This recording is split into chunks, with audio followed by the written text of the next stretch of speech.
Saludamos al legislador, al periodista, al comunicador, al investigador, al jefe, al presidente de la Comisión de Fiscalización de la Asamblea Nacional, el más perseguido, el más criticado, pero ahí está todos los días dándole, como dice, dándole duro al yunque, algo así como es el término, pero no baja los brazos y eso me alegra que no baje los brazos. Fernando Villavicencio Valencia, ¿cómo está usted? ¿Cómo ha pasado? Bienvenido aquí a Caché Noticias. Gracias por estar con nosotros. Bueno, con esa entrada ya me siento mejor. Muchas gracias. Muchas gracias por las consideraciones. Hago lo que me corresponde desde el lado de la democracia, desde el lado de la gente sencilla. Represento eso, no represento a ningún bloque, grupo de poder económico. Y aquí, desinflando la intentona golpista. Hace Pero, frío en Quito. Fernando, pero todos los días aparece algo nuevo. ¿Es producto de nuestra idiosincrasia o finalmente es producto de estos altos intereses de carácter político, de carácter económico que usted puede analizarlos así abiertamente aquí en la radio y en la televisión?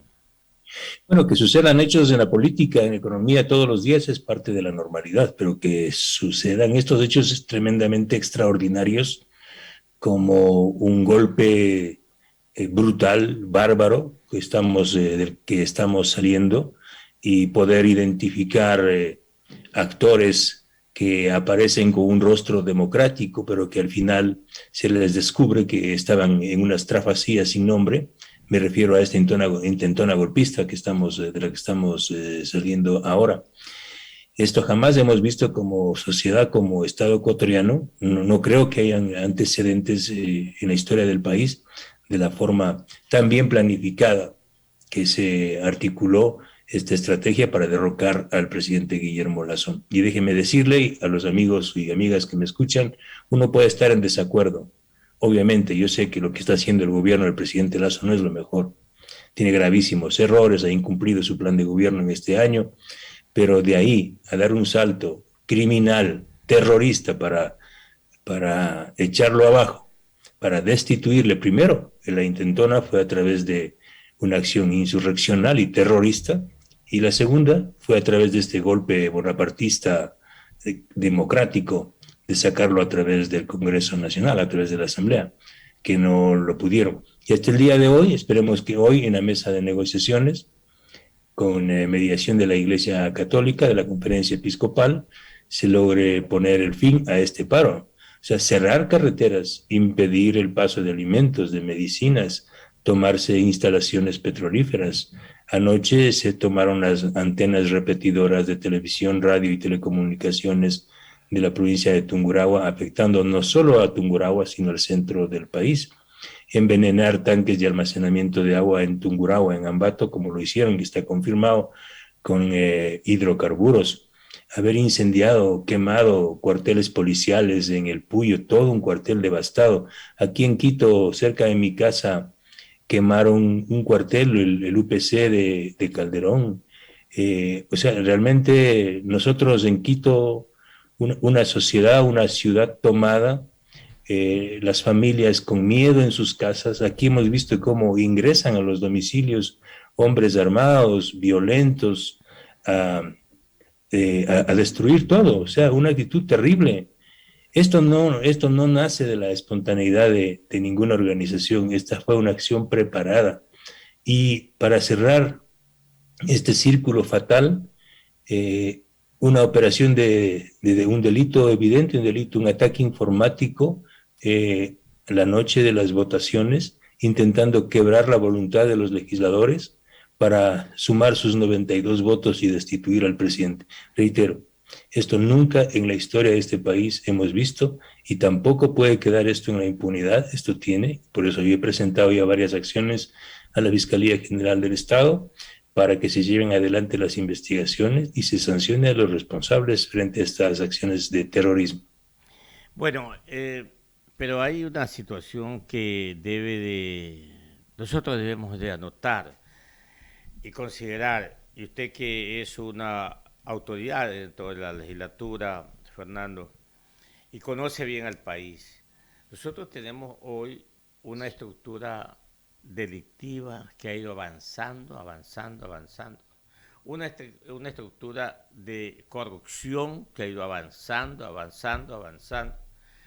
Y vamos a, yo a al abrir con Johanita esta mañana este noticiero, le dije, yo estoy optimista y yo creo que mañana termina el paro.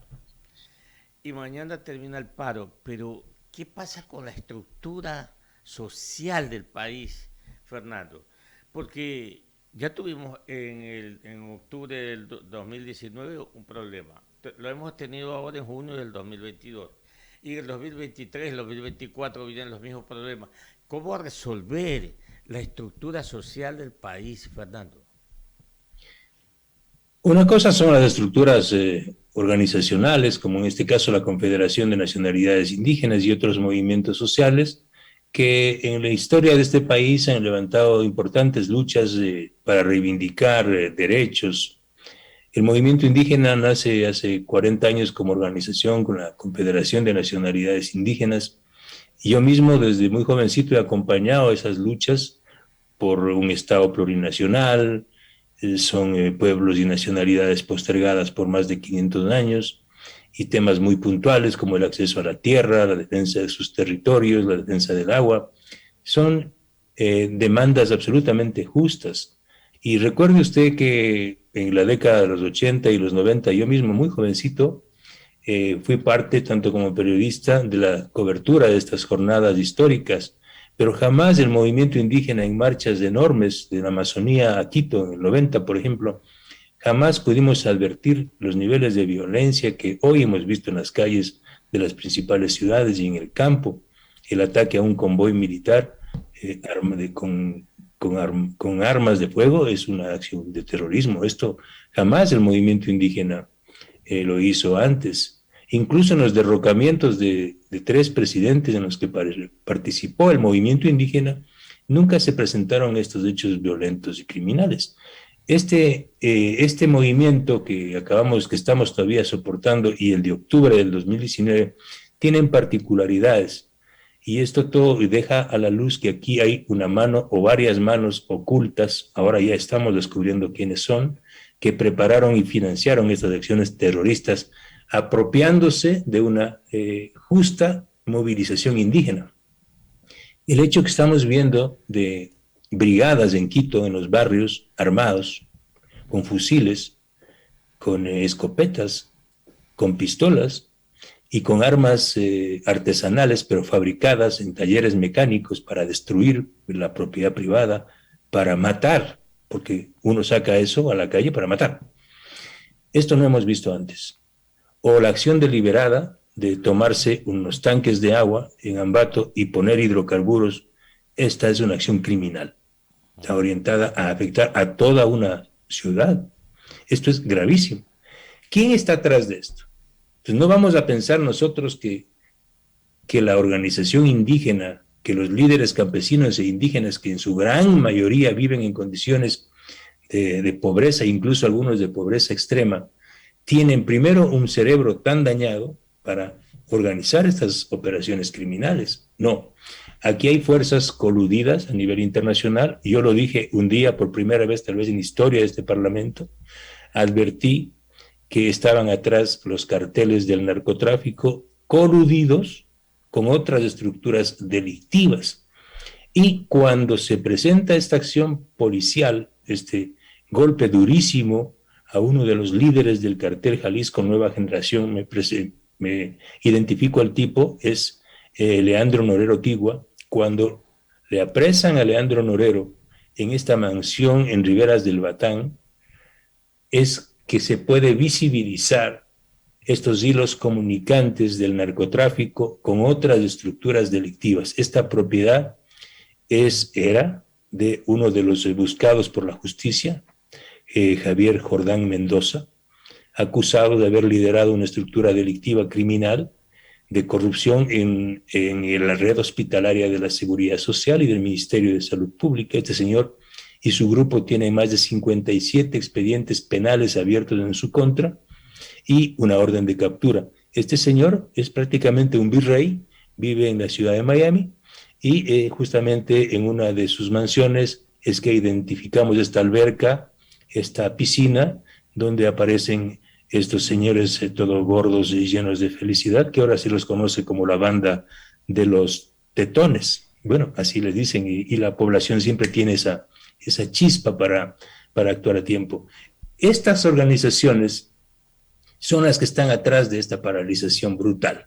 Y obviamente tienen un líder político. Y este líder político está claramente identificado. Basta leer sus mensajes y además públicamente lo ha dicho. Este se llama Rafael Correa Delgado, que es otro de los prófugos de este país.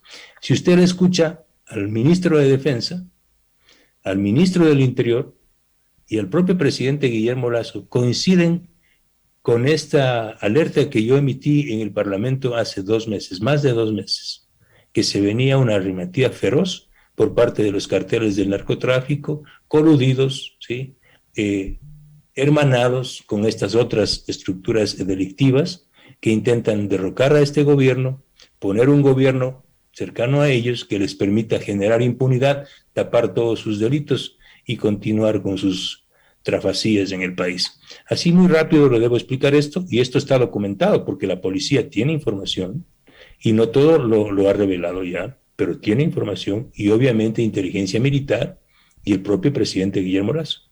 7 de la mañana, 21 minutos, dialogando aquí en Caché Noticias y Opinión Modular 92.7 FM en Esmeraldas con el legislador Fernando Villavicencio Valencia. Usted, mi querida Johanna. Gracias, economista. Asambleísta, buenos días. Gracias por estar aquí en Caché Noticias y Opinión. Y usted ha dado algunos detalles de los posibles financiamientos que ha tenido esta jornada de manifestación, de movilización, que se ha caracterizado justamente por la violencia.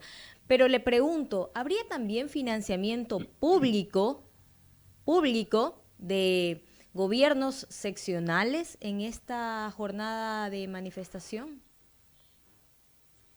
Hay bastantes pistas y muy serias de que al menos en la provincia de Pichincha, las zonas más violentas, que son las zonas rurales de Quito, parroquias rurales, los GATS de la provincia de Pichincha, identificados con la prefecta Paola Pavón, son justamente esas áreas y esas zonas de mayor convulsión y de acciones bárbaras y violentas. El caso de Calderón, ¿sí? Nosotros hemos logrado identificar con información, incluso con nombres de ciudadanos que son los que tienen grandes negocios, ferreterías, alquilan volquetas, y son estas volquetas las que cierran las vías.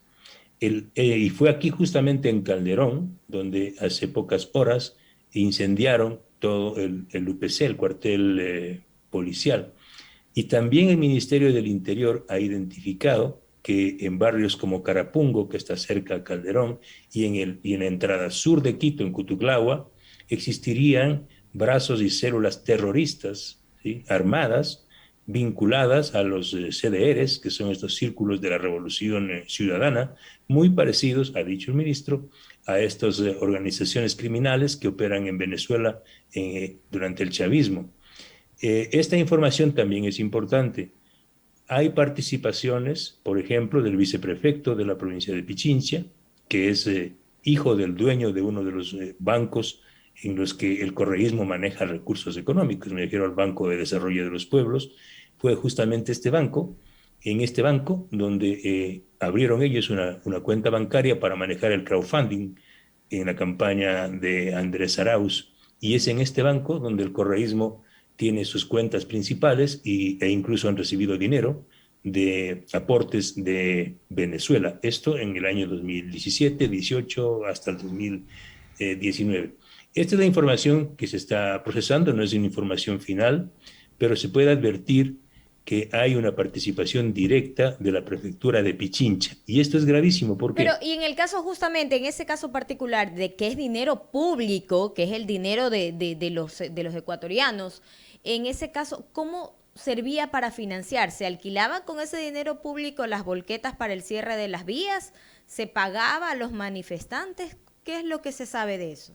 Eso es lo que yo he pedido formalmente hace ya algunos días a la fiscal general del Estado, que inicia una investigación. Ahora, en el paro de octubre, otro paro violento, no tanto como este, ya se identificó la participación de la prefecta Paola Pavón, por eso estuvo procesada.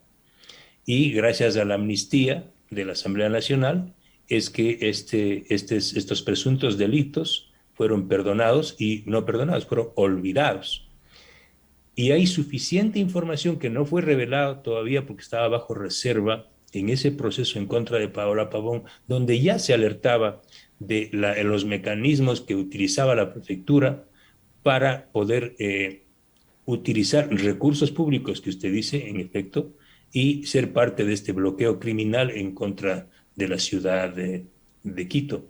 Esto está en investigación y yo he pedido a la fiscal general del Estado que avance en este proceso y esperamos que en las próximas horas y días ya se formalicen las acusaciones. Asambleísta, para cambiar un poco de tema, luego de lo ocurrido en la última sesión virtual de la Asamblea Nacional, donde no se consiguieron los votos para la destitución del presidente, sesión en la que usted votó en contra del pedido de UNES, ocurrió esto de que a algunos asambleístas, incluso a los propios asambleístas del oficialismo, como Guido Chiriboga, en el sistema salió que había votado a favor. Usted fue uno de los que puso ya la denuncia en la Fiscalía. A usted le pregunto, ¿lo engañó Virgilio Saquicela? ¿Usted sabía que él iba a votar a favor de la destitución del presidente de la República, Guillermo Lasso, cuando horas antes él decía ser el mediador y el vaso comunicante entre la CONAIE y el gobierno para llegar a un buen puerto y que finalmente las manifestaciones terminen? Mire, yo voy a decir esto que quede, y bueno, aquí ya no hay infidencias, pero no tengo ningún problema en decirlo. Yo le advertí al gobierno de mis preocupaciones sobre el comportamiento del legislador y presidente de la Asamblea, Virgilio Saquicela. Y le advertí porque conozco cómo operan en la Asamblea Nacional. La posición de Virgilio Saquicela no fue una acción de última hora. Es parte de una preparación. Virgilio Saquicela fue parte de esta estrategia desestabilizadora. El propio golpe que le dieron a Guadalupe Llori fue parte de esta estrategia. Y yo sé que el Partido Social Cristiano no es parte de esta estrategia, pero sumaron sus votos para sacar a Guadalupe Llori. Y yo hubiese estado de acuerdo en entregarle al Parlamento un mejor perfil. Yo nunca respaldé las acciones de Guadalupe Llori, pero yo sabía que sacar a Guadalupe Llori era parte de una estrategia que avanzaba a desestabilizar el sistema democrático y derrocar al presidente Guillermo Lasso. Y el rol de Virgilio Saquicela es nefasto, yo lo he dicho, no tengo ningún problema. Allá otros legisladores cobardones que guarden sus palabras. Pero esta actitud del presidente de la Asamblea fue inconstitucional, conspirador. Él estaba coludido con UNES. Él mantuvo varias reuniones con Ronnie Aliaga. Y yo le dije a Virgilio Saquicela hace una semana, cuidado. Y él me confirmó que efectivamente se estaba reuniendo y conversando con Ronnie Aliaga. ¿Quién es Ronnie Aliaga? Ronnie Aliaga es el político, el principal legislador de UNES, miembro del Consejo de Administración Legislativa, que está denunciado, y el propio expresidente y prófugo de la justicia, Rafael Correa, pidió un comité de ética para que se lo investigue por sus vínculos con uno de los prófugos de la justicia, Javier Jordán, acusado de graves casos de corrupción. Y Saquicela se convierte en una especie de caballo de Troya, en el mediador. Aparece súbitamente liderando la mediación con el movimiento indígena. Y el gobierno del presidente Lasso cae en la trampa. Ese no era un escenario de mediación, era una celada, era una emboscada al Ejecutivo, para darle más tiempo hasta conseguir los votos, los 92 votos en la Asamblea Nacional. Por eso es que nos demoramos, mire usted, casi 4 días en el proceso de debate. El país ahora recién ha conocido a legisladores que ni yo en el Pleno los ubico. Y debo decir con gran asombro, he conocido a legisladores que me da vergüenza, incluso estéticamente hablando. O sea, ganan $4,700 y no pueden comprarse una camiseta decente, ni rasurarse. 20 centavos cuesta una rasuradora, por favor. Peínense, pónganse un poquito de gel, respeten al país. Asambleísta, ¿y a quién le dijo que Virgilio Saquicela estaba conspirando y quién no lo escuchó de parte del gobierno? Con varios, no voy a decir sus nombres, con varios legisladores y con autoridades del gobierno. Es que es importante porque hay muchos que dicen, nosotros le decíamos al gobierno, le decíamos que por ahí no iba, y siempre es, el gobierno no escuchó. Entonces, ¿quién no está escuchando? Es el presidente. Mire, yo le dije al gobierno que ellos están perdiendo votos en el caso de Augusto Guamán, que es un legislador de la provincia de Sucumbíos, justamente donde se presentaron estos hechos violentos y el asesinato a un militar. Y que Guamán no iba a votar con el gobierno. Que Guamán depende de Saquicela. Y usted vio los votos. Saquicela y Guamán votaron por la destitución del presidente Guillermo Lasso. Entonces, ¿a dónde quiero llegar? La participación de Virgilio Saquicela como mediador fue parte de una estrategia que iba a terminar la noche de las votaciones con 92 votos o un poco más, el presidente Guillermo Lasso destituido no iba a asumir, según mi criterio, era muy difícil que el vicepresidente Borrero asuma el mando de un país en llamas y por solidaridad con su presidente, él también iba a renunciar. Era un Fabián Alarcón. ¿Quién asumía la presidencia? Saquicela. El nuevo Fabián Alarcón, efectivamente, como yo lo he dicho en mis redes sociales. Para mí todo esto estuvo preparado. Fue una estrategia terriblemente dolorosa, inconstitucional. Y vea usted, Virgilio Saquicela, el momento en el que se inicia el proceso de destitución, él ya se convierte en juez, porque es un juicio. Y la peregrina y empobrecida acusación que presenta esta legisladora, que nunca me acuerdo el nombre, Núñez, creo que es de Chimborazo, del correísmo, en una hoja, 4 párrafos. ¿Dónde está la motivación?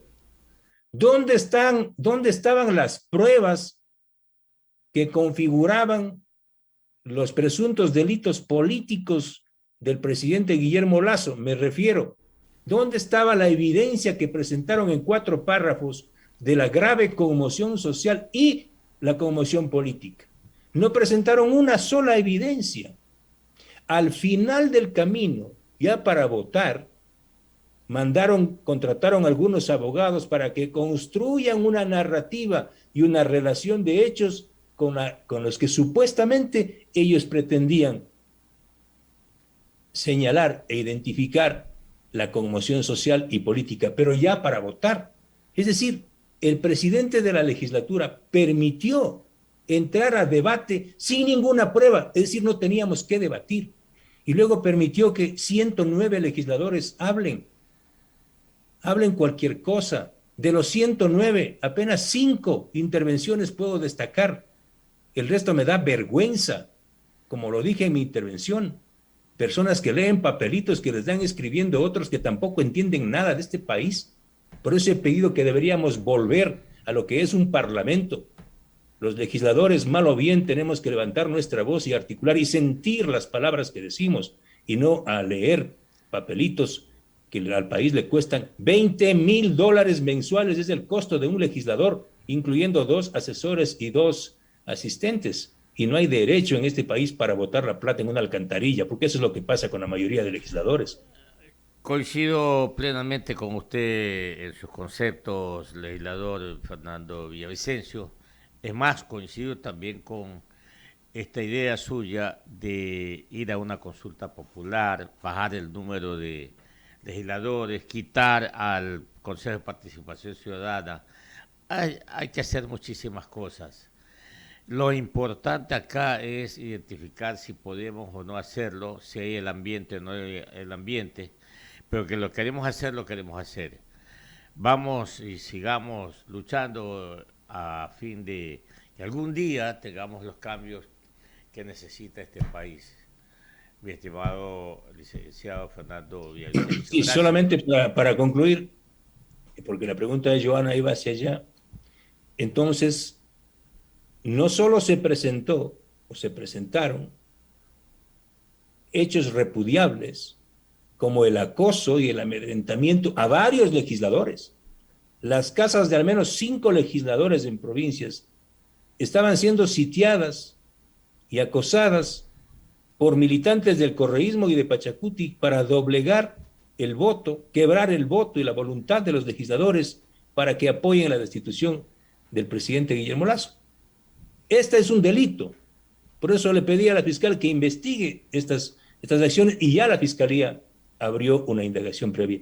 Hay audios de asesores parlamentarios, al menos de uno, que amenaza y que pide que se tomen una gasolinera de propiedad de una de las legisladoras en la provincia de Morona, Santiago, y que se vayan a la casa, da la dirección exactamente, a acosar a su familia para quebrarle su voluntad. Uno. Dos, hay evidencia, y yo he conversado con varios legisladores que fueron tentados con dinero para doblegar y quebrar su voluntad, su voto al interior del Parlamento. Yo no puedo revelar sus nombres porque no me han autorizado, pero es real, es real. Y tercero, como no podían, y al final del camino querían sumar 4 o 5 votos que les faltaban, hicieron un ataque informático. Eso no se prepara de la noche a la mañana. Yo he hablado con varios ingenieros electrónicos en el manejo de estos temas y dan cuenta que ese es un formato que se utiliza ahora, un ataque, utilizando un virus que se llama un troyano, que se demora entre 3 y 4 días para instalarse y alojarse en el sistema y luego opera en el sistema. Y eso se puede evidenciar. Yo he conversado con los legisladores. El legislador Guido Chiriboga, el momento en que activa en su curula electrónica el no, automáticamente ya estaba programado para que vote sí. Y esto ocurrió con 4 legisladores. Es decir, ellos necesitaban 4 votos para sumar los 92 y destituir al presidente de la República. Y lo hacen, en la mayoría de casos, con un partido de izquierda democrática que hasta el último estuvo dudando, porque, y déjeme decirlo, yo respeto a los legisladores de izquierda democrática, pero solo ya en el día de la votación, a mediodía, emitieron un comunicado absolutamente claro en el que dijeron que estaban en contra del golpismo y que iban a defender la democracia. Pero horas antes y días antes, incluso emitieron comunicados absolutamente oscuros, opacos, donde no definían su votación. Estos 3 elementos, para mí, configuran delitos graves en contra de la soberanía del Parlamento y de los legisladores, y tiene que ser investigado. Por esa razón, yo he presentado una denuncia a la Fiscalía el día de ayer y espero, ya debía la fiscal allanar la Asamblea Nacional y tomar el control del sistema informático. Muy bien, le agradecemos por estar con nosotros, legisladores. Villavicencio aquí en Caché Noticias. Ya gracias a ustedes. En cualquier momento la retomamos. Buen día, asambleísta. Gracias. Que le vaya bien.